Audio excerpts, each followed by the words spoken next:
Hello members of the internet and welcome to another computer overview. Today I got you an Acer AM1610 E1202A. Let's take a closer look, shall we? Damn light's in the way. Anyways, back in '07 we acquired two of those machines brand new in their boxes. It used to come with Windows Vista Home Premium, a Pentium D 925, 1GB of DDR2 RAM, didn't take me long to upgrade that, a 160GB hard drive, and a Super Multi-Drive, which is the original, which is great, like it. And the 9-in-1, I don't know, like whatever in one media card reader and an extra USB here. As well as the microphone, headphone, microphone jack, and two USB ports. However, the looks are often deceiving. I discovered this in my system. This is the other system that I never modified because I was waiting for something like a cable, and I'll explain to you why. Some models have 4 USB ports, and this one has 2, which sucks. However, like I've mentioned before, looks are often deceiving. Let's take this pin, go here, this little label here, peel that off. Eventually it'll come off. And they really stuck that one. There we go.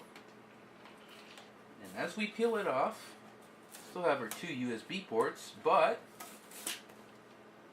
now we have 4. That's right. This sticker was just a standoff, well, a standstill, basically to, well, hide 2 extra USB ports, which were never used, and their engravements are still well there, and a lot of systems I've noticed on the internet seem to have that. Fortunately, this one was a cheaper, well, a more budget computer, and of course had this as well integrated. So the reason why, well, first of all, it's missing this USB cable, and upon adding those, that I will lose the 9-in-1 media card reader because the board only has 2 front USB headers. That is the biggest bummer I've ever experienced. Now I could probably Frankenstein those wires together and put them in the USB header, but I won't do that. I'll just simply lose this because, well, I don't really need the many-in-one card reader, and instead of having 1 USB port, I'll have 2. So I'm going to go ahead and do that in this video anyways. And yeah, now let's go at the back and see what kind of connections we got at the back.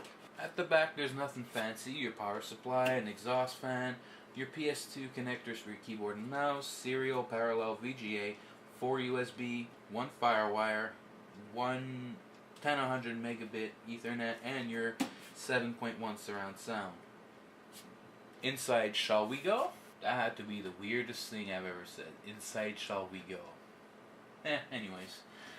Opening this one up is easy. There's just this little tab right here. And yeah, just lift it up a bit more and there we go. Now there's a whole lot of stuff going around here. Nah, just kidding. I need to add some memory. That's okay. This hard drive is it's an upgrade. 250GB hard drive. The setup is basically toolless, as I will mention you. Now, hold on a minute.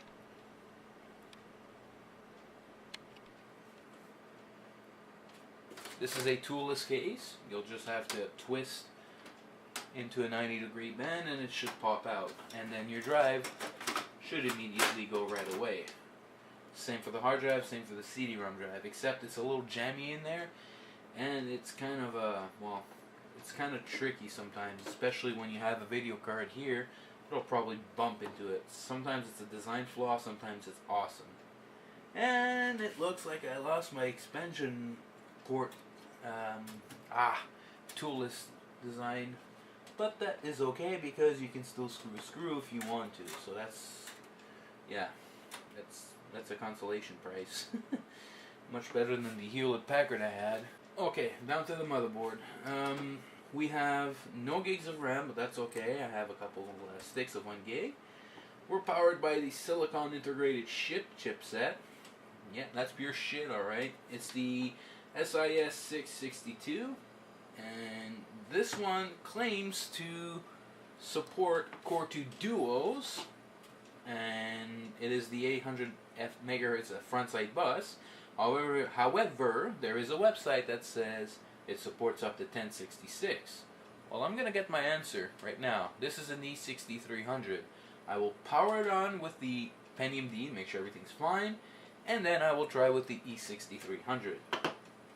If you have high density memory, this system, thankfully, will take it.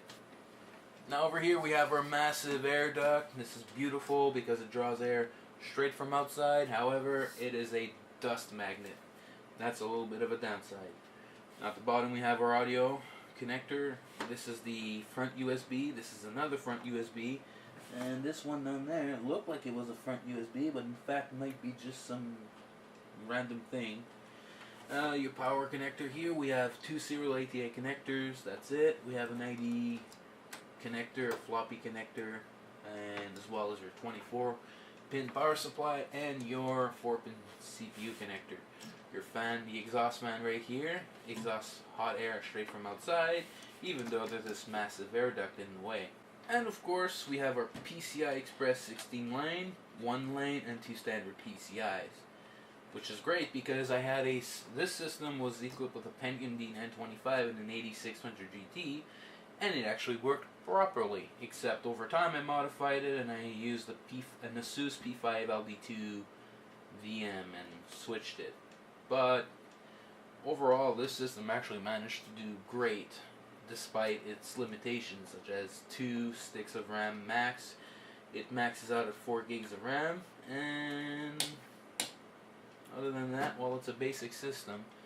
This was, how much was it? It was 500 bucks back then?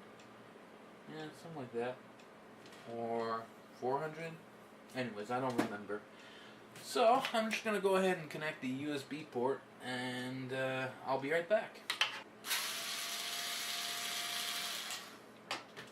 This is the USB front header and the microphone headphone jack header, and like I've mentioned, we need 2 USB cables in order to power the 4 of them. Alright, ready for a boot up.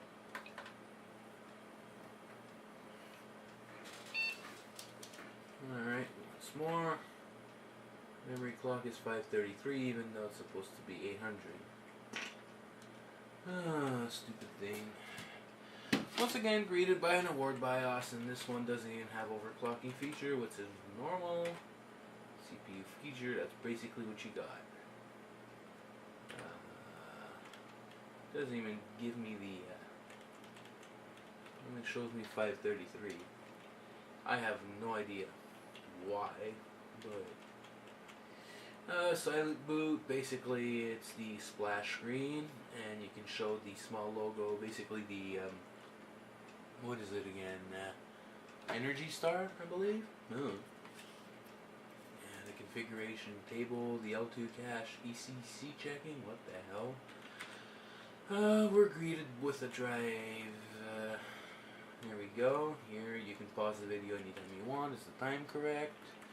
Actually, it has to be turned down 1 hour. Video share, you can shoot it to auto. You can go up to 256 meg of shared memory. The graphic engine without an E is 250 megahertz, and the memory clock is 200 megahertz. Aperture size is 512 for now. I have, it's been set like this. The engine clock, you can't make it overclocked or something, so I don't know. It's the first time I've actually seen a integrated graphics show me their speeds. CPU temperature is 51 degree. This one, I forgot to mention, it is a Pentium D820 Smithfield, so it's an older version of the 925. However, it also has 1 meg of cache that's missing. Well, 1 less meg anyways. So, yeah. I don't know what happened with the other one. I think I turned it away or something.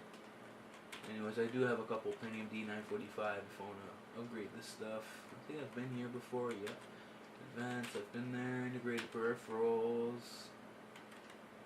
2PS IDE 5513. What the hell is this? Okay, I think that's a HCI and this is IDE. I have no idea. USB controller, everything there. Yep. The CPI function, everything you want here, you can go ahead and use.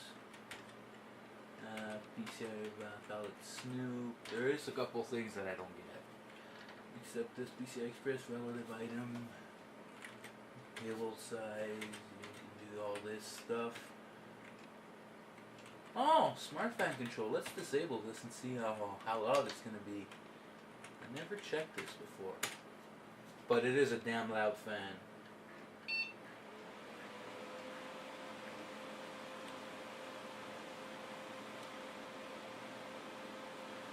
This thing is a loud bitch. 4,470 RPM and 2,272 RPM. Yeah, that's pretty big. At least it cools down the CPU, which is great. So let's just go ahead and exit this. Okay. Now we know it's working. Oh, wait, it's in standby. Pressing the button once, it's going to shoot it in standby for some reason. Okay, now that we know this works, I'm going to go ahead and try this. Okay, here we go. The system can turn on by itself. Let's see. Oh! Well, would you look at this? Intel 1.86, 266, 2 CPUs, technically the same thing. It won't tell me the CPU though, but hey, it sees the E6300. Let's see the health status in this bitch. Oh, that's way cooler. 33 degrees. Wow.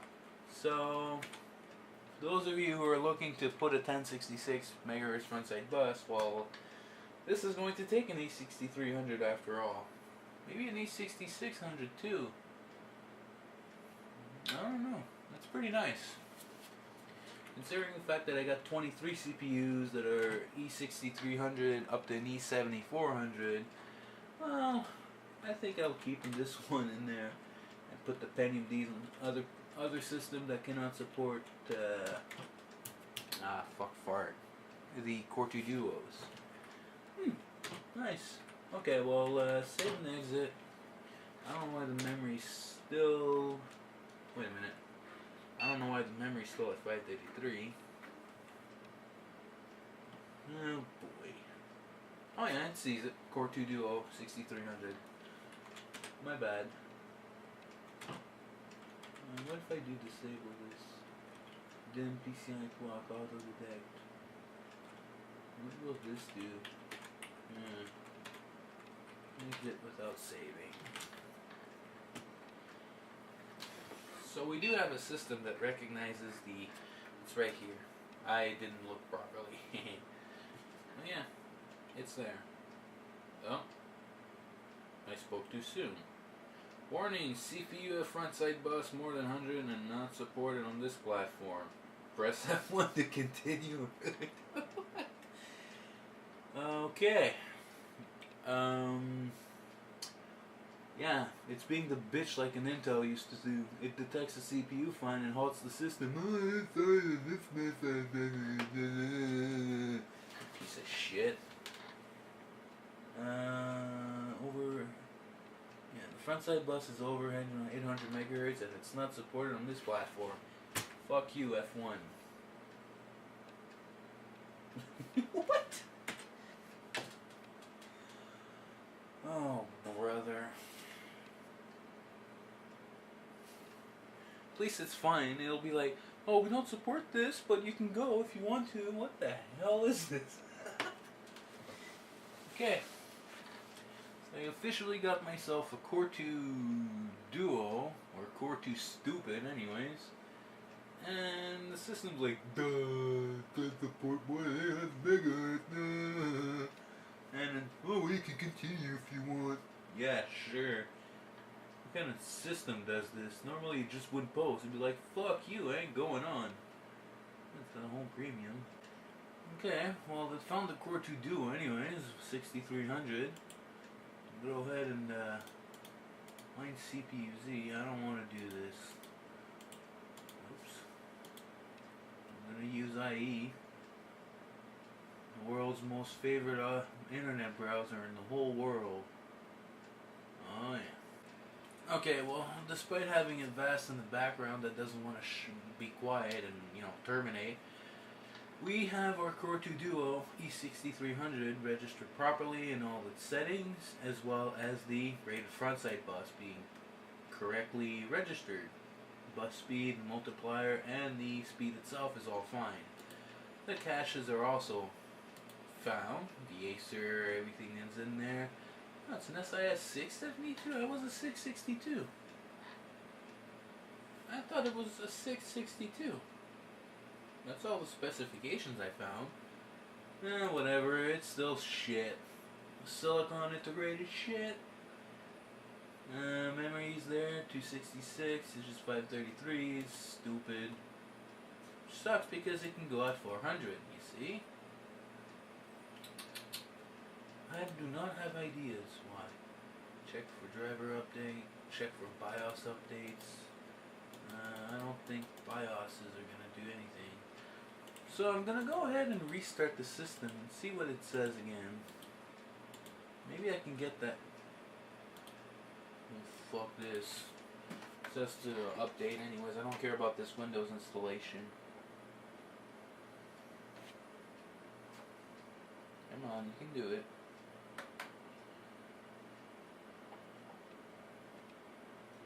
There we go. That's how you force a shutdown. Let's try it again.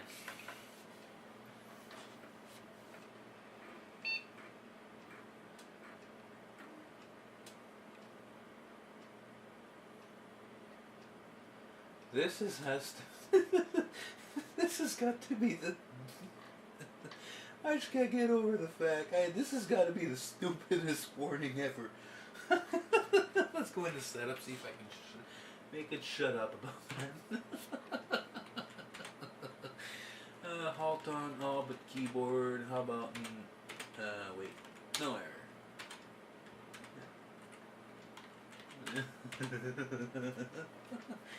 Let's see if it'll halt or not.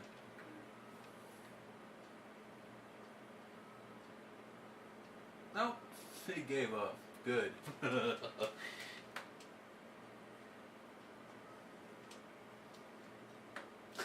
The system really insists on saying it's not supported. Oh.